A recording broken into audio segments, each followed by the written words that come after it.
You will know my next guest from his hit science and engineering YouTube channel, Veritasium. Let's take a look at it now. Sometimes the simplest questions have the most amazing answers. Like, is there a speed limit in the universe? Where does the sun get that energy from? With over 150 million views, he's held the roundest object on Earth, been to the most radioactive locations on Earth, and is making science and engineering enjoyable on a mass scale. It gives me great pleasure to introduce Derek Muller. Derek, good to see you. Thank you. Please have a seat.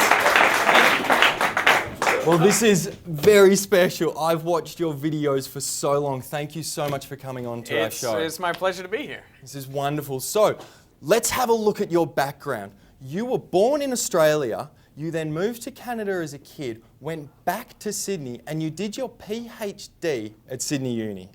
I did. Now, Isn't it funny, like people here don't say H. oh, People here say H. When I got to Australia, I tried to call up and get funding because they have some funding for graduate studies. And I said, can I get some funding for my PhD? And the lady on the other line said, you mean your PhD? And I was like, what is that about? That's the entrance Nobody in the exam. world says that. H. What the heck is that? one day we will get it right. All right. We'll create a global one. So you did your PhD. Yeah, it sounds wrong when you do it, but I'll take it. Yeah. So yours was in designing effective multimedia for physics education. That's it. So basically what happened was I was really into science, but I also loved filmmaking, and that was kind of my dream, was to make films about science. And this was a way to merge those passions. So basically I was looking at how do you make a film which people can actually learn from. And so with that, your films are always like they're true to science, but they're true to the methodologies that you discovered through your PhD. What is the process to make one of your videos? Well, they all are very different and very challenging. I feel like every video is a different battle. But a lot of them I approach by asking people on the street what they think about particular topics. Or they're inspired by things I've heard my friends say. Like one night I came home and one of my housemates said to me, hey Dirk, you know how you're heaviest, you weigh the most at night when you go to bed, and you're lightest in the morning when you wake up? She said that to me like it was a fact. Like it was a fact that everyone knows, heaviest at night, lightest in the morning. And I was like, well, is that really true? And so I looked it up on the internet, and like everyone that I found on the internet seems to think that. And so this is the genesis, like it That's can the come genesis. about- And then I went around on the street and asked people like, when do you think you're the lightest? Most people are like, yeah, in the morning. I was like, like right when you wake up? And they're like, yeah. So if I said to you, I wonder whether you can cook me food for a year, would you do that and make a video about it? And see now I feel that is very clever. It's lacking in scientific merit, I think, that question.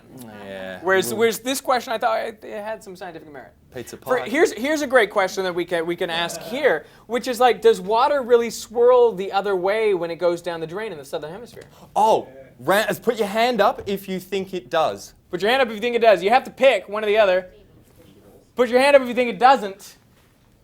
So we've gone 75% for the first. Oh, I think 33, I'm going to say. Yeah. Oh. Did anyone not put their hand up just for statistical purposes?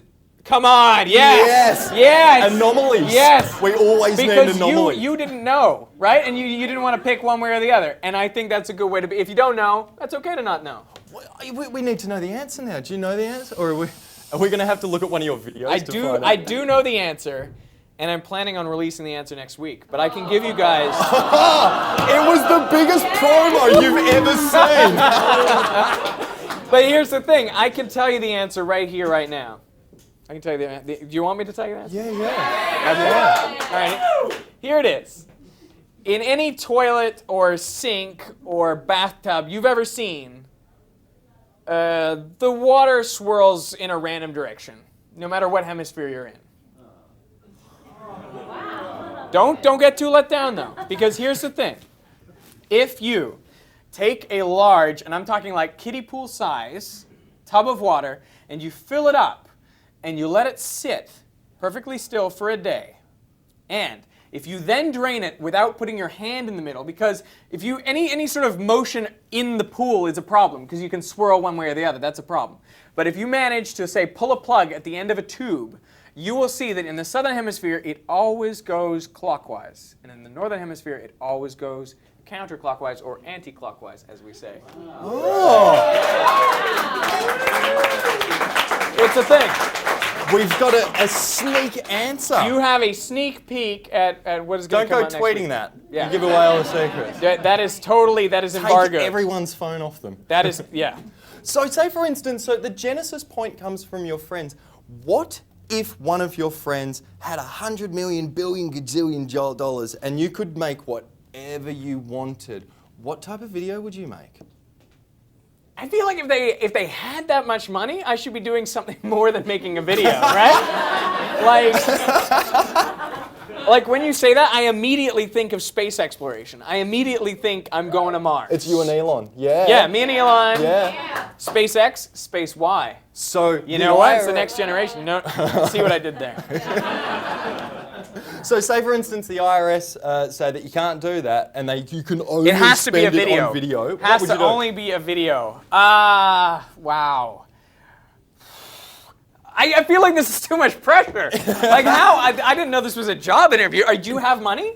Do you have $1 million? Because if this is happening right If now, I say yes, will it actually happen? Is that yeah, how of course it works? it will. Yeah, this is my Kickstarter right here. This guy is backing me all the way. So in some of your videos, you use pop culture to explain scenarios. And my favorite one is an imager phenomena where the entire imager community started using bananas for scale. So Yeah. if you saw a picture of anything and wanted to know scale, they'd pop a banana there. Yeah. You used bananas to scale radiation. Is this something that you find helps in actually discussing science by bringing pop culture in? Absolutely. Absolutely. I think when people go to look at a video, they don't just want to see something which is like what your science teacher or lecturer would show you. You know, they're looking for those kind of zinger moments. Yeah. I feel like videos and talks, for that matter, are kind of like salads. It's like they have to have lettuce. They have to have the sort of bulk of the thing. Yeah.